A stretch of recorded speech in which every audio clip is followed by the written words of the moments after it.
It's the Michael Dukes Show at 6, followed by Dave Ramsey at 9, and then it's Sam Sorbo at 11, right here on AM 700 KBYR. Alaska Talks here.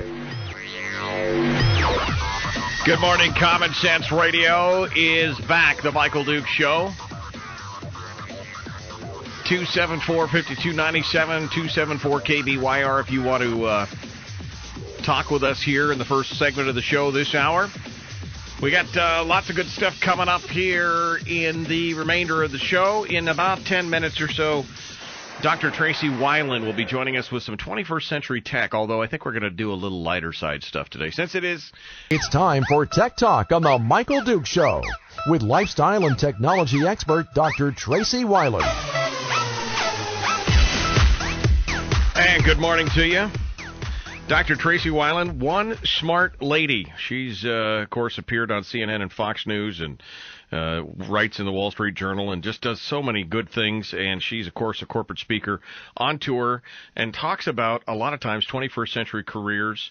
You can reach her at TraceyWilen.com, and she joins us today for her weekly or biweekly Tech Talk segment. Are you spooked in your job? It might be time for a career makeover, and she's here to talk with us about that and Halloween. Good morning, Doctor. How you doing? Oh, good morning. How are you? You know what? I can't complain. It's about that time, almost Friday, and of course, Friday and Halloween falling in the same times. There's a lot of good things that we can kind of take away from this discussion. Making a career makeover, it's a little scary, it's a little spooky, it's a little Halloweeny, but it can be done in a digital world. Am I right? Oh, yes, absolutely. In fact, a lot of people are sharing with me how they actually are making themselves over. So, and it's not so scary. Well, and I think that's the important part. But first things first, let's get out of the Halloween thing, or let's get into the Halloween thing and get a little lighter in the tone.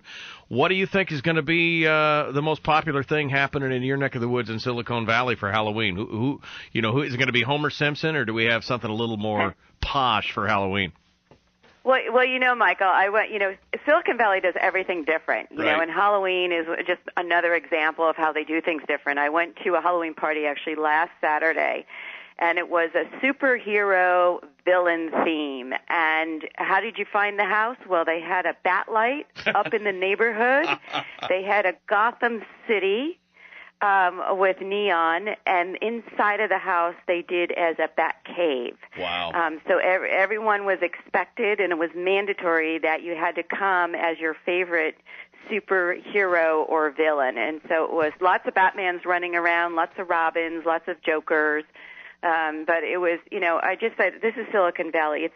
Everything is complicated. It's never that simple. Sure. Well, so everybody's waiting now to figure out what was your favorite. Who did you go as your favorite superhero or villain? Well, so here's the thing is I originally wanted to do Medusa, right, which is the villainous Greek god.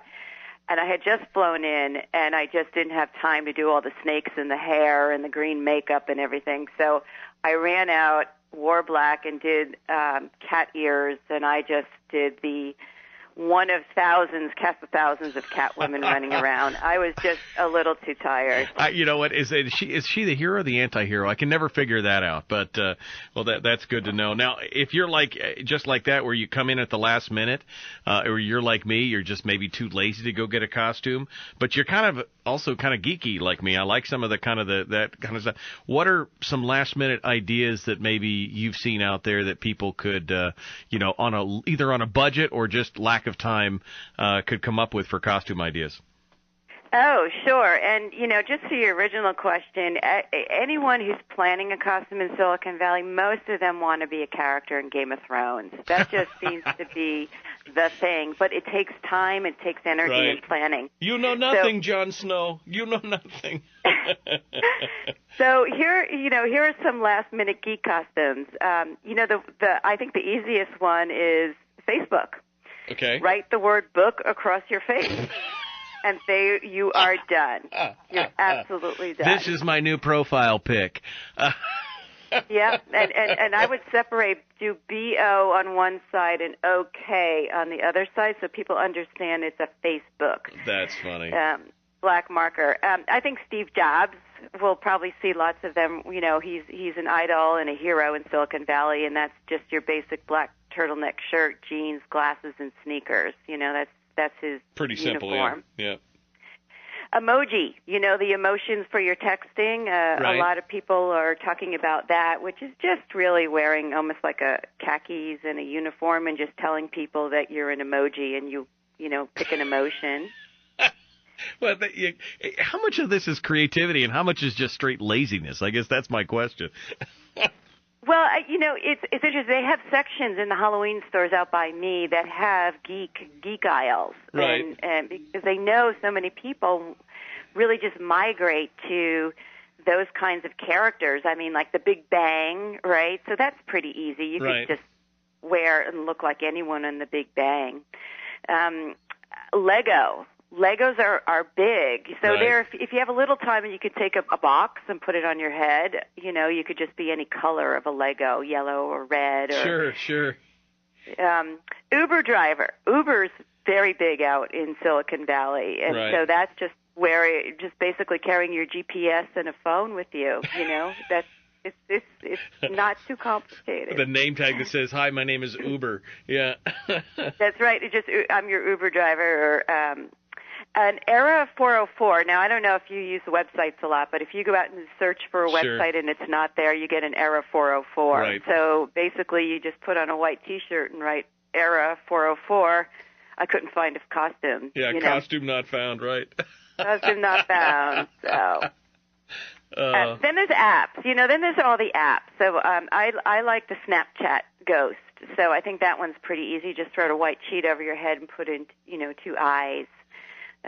So there's lots of ways that you could be a geek very last minute. You know, I could be a superhero last minute by throwing on a pair of ears. You could be a Facebook person or a geek. Right, so. Right. Well, so that's kind of the fun stuff for Halloween. But like you said earlier, you know, sometimes these changeovers or these makeovers for your career can be a little scary. What do you consider to be a career makeover? So a career makeover, and I do get asked about this a lot, which is why I'm trying to document the stories of people who have reinvented themselves in unique ways. And so this story is actually a colleague of mine who reinvented herself in her 50s from really, and is a grandmother who, you know, was like an admin, and now she is a social media maven. You know, someone who's, you know, exceptional at figuring out social media. And so I asked her, you know, how did you do this, right? If you started off in the industry as an administrative, how can you reinvent yourself? You know, right. give us, you know, the prescription. So she said the first thing that she did is really just understanding that she had an affinity for technology. And she figured out that pretty early in her career when she was actually working in magazines and media. And so she started while there just to learn how to program, to see if that was something. And you got to remember, this is a long time ago, so programming was pretty new. Right. And she knew that she liked it, but there wasn't an avenue for it. So she kept up, and she migrated herself actually to be a technical secretary, which I thought was very clever, because she saw that she had a technical affinity, and then she changed her role to be a technical secretary. And then there was a series of layoffs and transitions, which happens in every industry. And she decided, well, why don't I take some of these skills and learn how to build websites, develop newsletters, practice code, learn more code. And she sort of started her own business. And her business was really on marketing and communications. Right. And then she saw this whole new industry around social media. And she took classes on it and started to practice it and do projects with it. At the same time, was interesting as she was volunteering. So her point was, you know, keep active and volunteer. And she actually volunteered to do fundraising. And the interesting story is she raised so much, they actually gave her the opportunity to rappel 32 floors of a building in Raleigh, North Carolina. So it's quite interesting. Wow. So. Yeah, so you know, amazing person, amazing energy, and a grandmother, you know, in her 50s, and now thriving in the social media marketing space. So I said to her, you know, what are some lessons learned? How did you do this? What should we know? Right. And her comment was, if you do have an affinity for technology and programming, it's an asset. So that's something to embrace and start to look for ways that you can stay current with your skills. Because, once programming skills, programming you need to stay current like an accountant or a physician. Her second point was keep active. So if you're out of work now or you want to reinvent yourself, pursue some temp work, projects, or even start your own business so that you're doing something and active. Number 3 is she said she took a lot of tutorials, classes, and met up with friends, right, or meetup groups is another way to do this, to learn things that were new and different and maybe hard so that you can have someone help mentor you. And then number 4 is look at the future and say, is there something coming on the horizon, like in her case, social media, that might be interesting to you to pursue and go after that rather than just reflecting on your past job, because the admin, let's face it, is already changed into virtual administration. Right, exactly.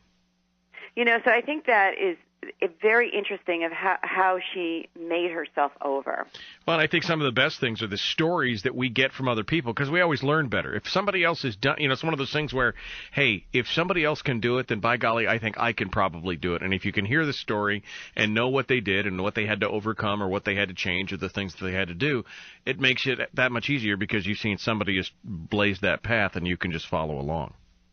Exactly, and I think that's important for people, because if you can see other people doing it, then you see that someone's already, gotten over an obstacle that you might think that exists, and it doesn't really. I'm in Los Angeles this week, and I met a woman who told me her story. It's interesting now because everyone is telling me their stories. Right. And she said, I'm in Los Angeles because I was an aspiring actress, and now I am a senior project manager for a major technology firm.